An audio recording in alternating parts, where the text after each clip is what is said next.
জাহান্নামের অতল গহ্বরে আগুনের ছোঁয়া লাগে এক ধরনের গাছ হয়, কাঁটাযুক্ত দুর্গন্ধযুক্ত একটা গাছ, এটার নাম জাক্কুম। জেনে রাখবেন কি নাম?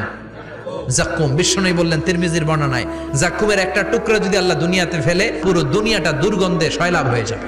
পুরো দুনিয়ার মানুষগুলো জাক্কুমের গন্ধে ওই জায়গায় শেষ, পুরো দুনিয়াটা নষ্ট হয়ে যাবে। ওই কাঁটাযুক্ত জাক্কুম তাদেরকে দেয়া হবে, ক্ষুধার চোটে জাক্কুমই খাইতে শুরু করবে। আহা, খেতেও পারবে না, গিলতেও পারবে না, এবার কয় পানি দাও। জাহান্নামীদের জন্য 4 ধরনের ঝর্ণা আছে।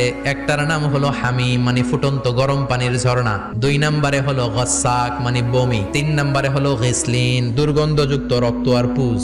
4 নম্বরে হচ্ছে মোহল, পোড়া তেল। খা, দাউ দাউ করে এগুলো থেকে আগুন জ্বলবে, তৃষ্ণার চোটে এগুলোই খেতে চাইবে। এগুলোর পেয়ালা যখন মুখের সামনে আসবে, এগুলোর উত্তাপে গালের গোশত, চোখের গোশত, কপালের গোশত গুলো ঝলসে ঝলসে পানির মধ্যে পড়ে যাবে। তৃষ্ণার চোটে না পেরে ওইটাই গিলবে, যেখান দিয়ে বেরোবে কেটে ছিঁড়ে শেষ হয়ে যাবে। দিস ইজ জাহান্নাম। আমরা জাহান্নাম থেকে পানাহা চাই, চিল্লায়